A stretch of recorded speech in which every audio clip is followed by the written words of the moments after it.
Well, let's look into this a little deeper, and I'd like to share some new research with you that's coming out. With just the last few months, researchers are lending us new clues and new evidence into what this information means. For example, I've put a box around the amino acid of leucine. So leucine is defined as UUA. That's a leucine, and that's fine. But look at this. UUG is a completely different chemical combination, and it's still leucine. And CUU is still leucine, CUC, CUA, CUG. Why is it that all of these don't result in separate, individual, and different patterns? Why do they all code for exactly the same amino acid of leucine? Why are they so generalized? That's the mystery in the life sciences today. Well, researchers have been able to show us, and this is a pretty amazing thing to say. The mystery has always been, when we look at genetic codes, when we see those amino acids lined up on the double helix, what is it that determines whether the amino acids, whether the antennae are turned off or on? Well, within just recent years, through the HeartMath Institute, people like Dan Winter working with HeartMath, what has been discovered is this, is that there is a switch that turns off and turns on where those coding sites lie, and that the switch for that turning off and turning on is what we call emotion. And this is the first time that we've ever seen the patterns of emotion directly physically linked to human genetic material. So what I'm saying is this. When you look at the double helix, the green is the double helix of the DNA on this image. What Dan Winter says is that the long wave of emotion programs this shorter wave of DNA. So emotion, the long wave, the long red wave of emotion, wherever this wave of emotion touches, where it crosses this double helix, is what determines where the site is that code will either be turned off or turned on. If we're going to have an antenna at this site, it will only be turned on if the wave of emotion crosses this, this double helix. Well, this is really interesting for us because two things. First of all, the waves of emotion, researchers have determined that you and I are primarily capable of only two emotions. Many derivatives of those emotions, and two primary emotions, fear and love. Fear and love. Well, fear is a long, slow wave of emotion. So this wave of fear is a long, slow wave and touches relatively few sites on this DNA. So an individual living in fear is limited to the number of antennae that they have available to them,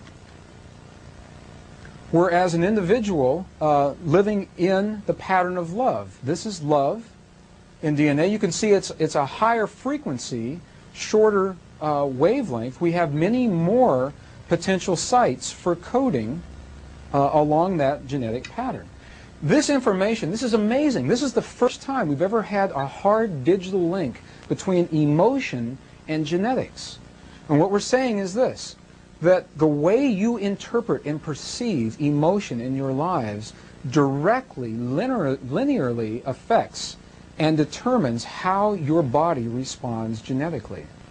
In compassion, in love, you have the opportunity, and it is an opportunity, to encode many more genetic patterns within your body. When you live in fear, when you live in depression, it's not wrong and it's not bad. Please do not hear that. What fear and depression allow you to do is to have the opportunity of the consequence of fewer numbers of those codes that are turned on, and they're changeable. You have the opportunity through your life to determine which of these codes you're actually using. This pattern, this particular image, this is some research that was done through the HeartMath Institute, and a brilliant work by a gentleman named Vladimir Popanov, a Russian researcher. And what he determined was this. They took human DNA tissue, placed it into a vacuum tube, and measured the photons in that tube. Well, actually, they measured the photons just before the tissue went into that tube. And what they found was that the photons were scattered. Let me show you this on a drawing. What they found was that the photons were scattered in this vacuum tube. So here's the tube.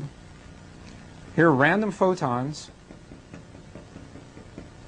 And they said, okay, that's fine. That's what we would expect. Into this vacuum tube now, they placed human DNA, human tissue. I'm not sure where the tissue came from or what it was. So let's put a little double helix in there.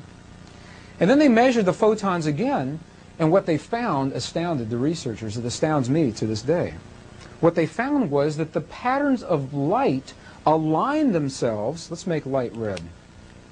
The patterns of light align themselves along the axis of the DNA. That's what I'm showing here. That's what I'm showing right here on this slide. The patterns of light align themselves along the axis of this DNA. What they can say is, what we can say from this, is that DNA entrains light. Now, the really interesting thing was when they took the DNA out of the vacuum, the light was still entrained in that pattern, even though the DNA wasn't there. And the researchers call this now the phantom DNA effect.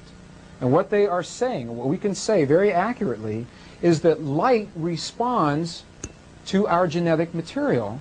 And in that, with that piece of information now, for the first time, what we have is a link between emotion, DNA, and light, which is what our world is made out of.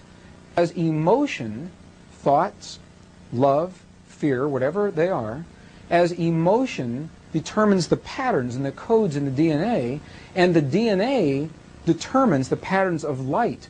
DNA serves as a template for the patterns of light around us. For the first time, we have hard, physical, direct evidence, digital evidence, that our emotions and our thoughts directly affect the physical world around us. And that is an amazing thing for me to be able to say to you. Not only does it affect the world around us, it affects the world within us.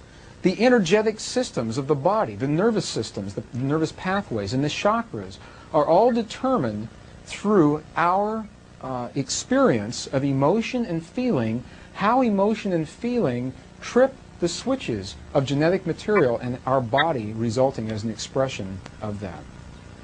Okay, so let's review a little bit. Let's see what we've got here. We've just covered a lot of ground in a short period of time. What you're seeing here, this is an image, a schematic, of an electromagnetic experience. The blue that you're seeing here, this is the electrical portion. This is thought and emotion. And offset by 90 degrees from this thought, trailing behind, if this were three-dimensional, this would be coming out toward you and going back into the screen. The red are the magnetic fields that we are accustomed to in our world. So historically, whenever we've had a thought or a feeling or an emotion, the lag time between the time that that thought is generated and when it comes to fruition is the result of these dense magnetic fields. Think of the magnetic fields as the glue, as the muck, sticky stuff that prevents these thoughts from manifesting instantly. When you have a fantasy, why doesn't your fantasy come true immediately? And think how confusing your world would be if it did. Well, it's because these magnetic fields prevent that from happening. Well, look what's happening in our world right now. You and I are living a time of decreased magnetics, many fewer magnetics. There's no glue, there's no muck, no sticky stuff left to prevent these thoughts from manifesting quickly. What's actually happening, and this is the beauty of this process, when you go to the sacred sites throughout the world, many sacred sites, what we're seeing, now we're able to bring much of this information all together now and synthesize this into the patterns that are allowing our lives to unfold as they're unfolding. What we're seeing is this, that in many of the sacred sites throughout the world, the chambers that were the sacred sites, those chambers built 1,000 years ago, maybe in Chaco Canyon, 5,000 years ago, some cases 11 and 13,000 years ago, those chambers simulated then what you and I are living right now.